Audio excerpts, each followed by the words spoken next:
Hi. I wanted to read a book that I have called Alphabet Adventure. This book is written by Audrey Wood and illustrated by Bruce Wood. Audrey Wood is the woman who wrote The Napping House and King Bidgood's in the Bathtub, some of our favorites. And Bruce Wood, I think, is her son. And they wrote a book together called Alphabet Adventure. You have any guesses what that book might be about? Let's see if you were right. Here's the picture.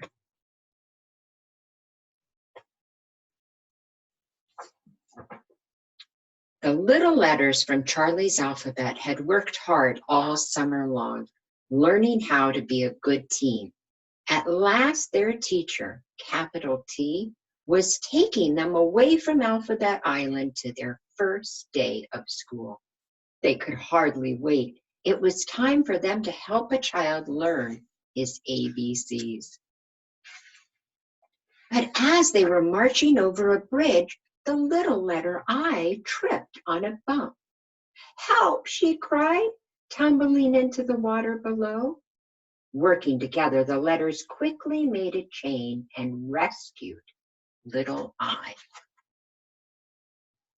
So here they are, they're going over the bridge, and little I hits a bump and falls down into the water. And the letters hook themselves together, the ones that have the little tails on them, right?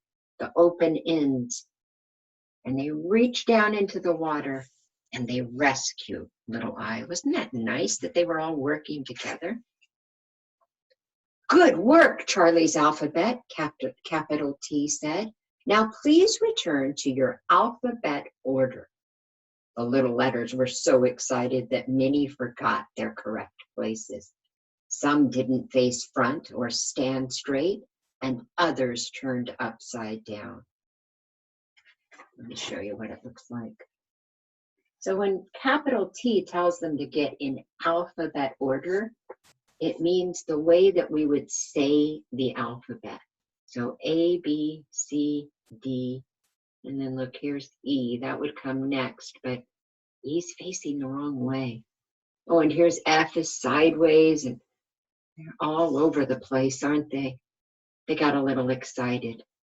Sometimes we make our letters facing the wrong way, don't we? We've been practicing that at school, having them face the way that everyone can read them.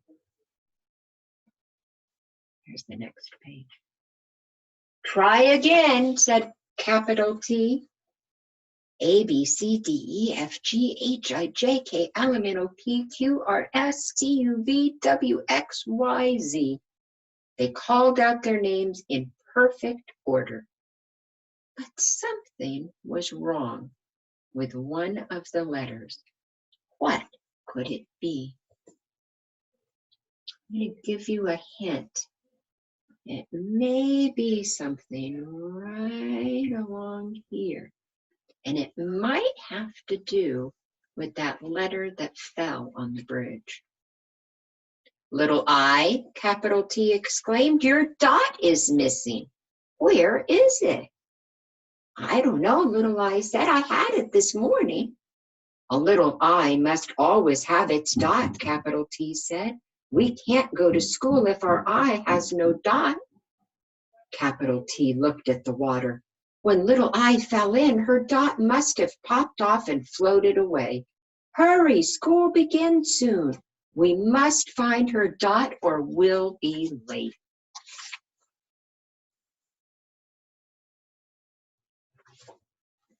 What do you think they're going to do? They have to go see if they can find the dot. Charlie's alphabet found a boat and hopped in. They traveled through the canals of the island searching for the dot, but they didn't see it anywhere. All the letters are piled up in the boat, and they're hunting for little dots, little I's dot. At last they came to a place where the capital letters were having a big party. You remember we've talked about capital or uppercase letters, and then the little or lowercase letters.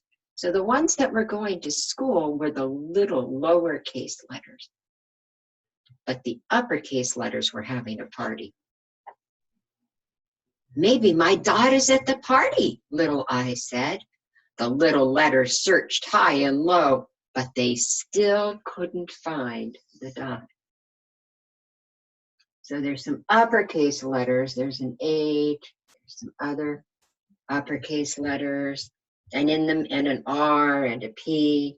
And then in the middle of it are all the little lowercase letters hunting for lowercase i's dot. But they don't find it at the party.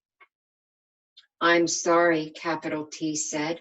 I'm afraid little i's dot is lost forever. Each letter had worked so hard to make Charlie's alphabet perfect. Now no one would be going to school. All of the little letters burst into tears. Capital I stopped by to see what was the matter. Maybe I can help, he said. Dots love to hide, and they're hard to find. But I have a plan. Capital I whispered his plan to the little letters. I wonder what his plan was. So here's capital T, he's their teacher. Here's capital I over here. He's got a plan. All of the letters except little I raced down the streets of Alphabet Island, searching for what they needed to make the plan work. Here's all the letters. It'd be a funny place to go visit, wouldn't it? Everywhere you went on all the streets and bridges, there'd be a letter running by you.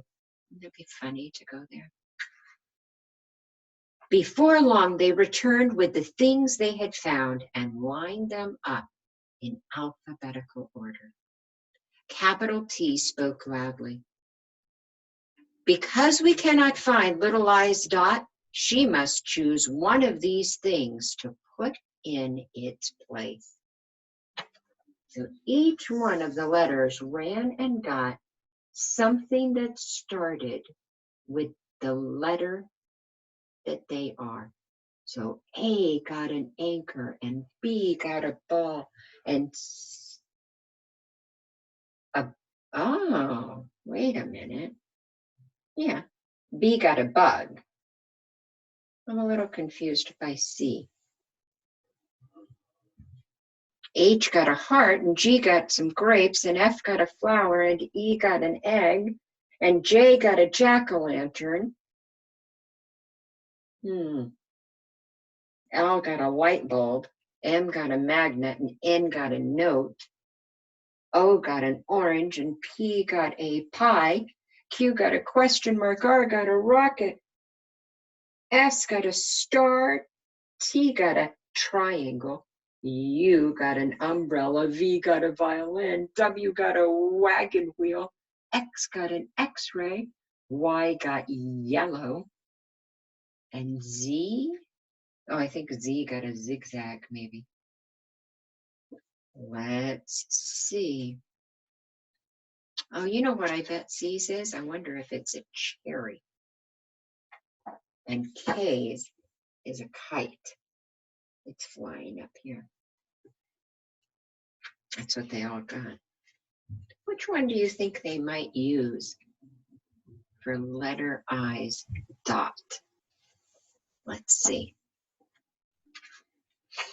Little I scooted down to little S and tried on a star. Ouch, he said the points on this star are too prickly. She hopped over to little H and tried on a heart. This heart is too heavy, it makes me crumple, she said. She bounced back to little B and tried on a bug. I can't wear this, she said with a giggle. It's too wiggly. Then she noticed little C. I think that bright red cherry looks perfect, she said. It's much nicer than my dot ever was. I don't care if my silly dot stays on Alphabet Island forever. Little I was about to put on the cherry when a teeny tiny, weeny, whiny voice cried out. I'm not silly. You can't leave me behind. With that, Little Eyes Dot popped out of its hiding place and jumped into its proper spot. It was hiding the whole time. Your Dot wasn't lost at all, capital T told them.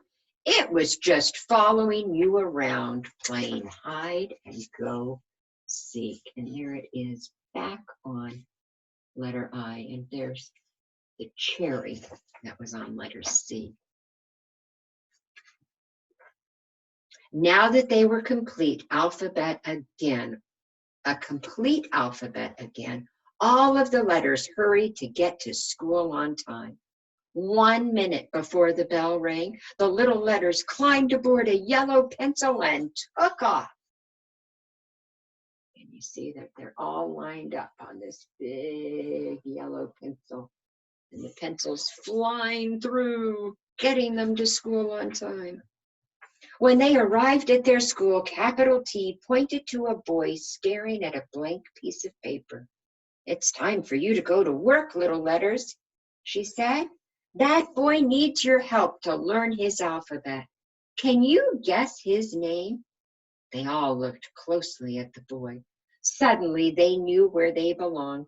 The little letters were so happy, they jumped for joy. Do you remember what the name of their alphabet was? I wonder if that's a clue.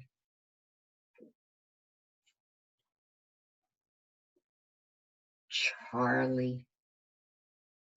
And they made their very first word. We have a Charlie too, don't we? He spells his name a little bit different at the end. Our Charlie from Eureka Learning Center spells his I-E at the end. This Charlie spells his with an E-Y. And here came those letters. That was a fun story. I'm glad to have gotten to read it with you. We'll read another one soon.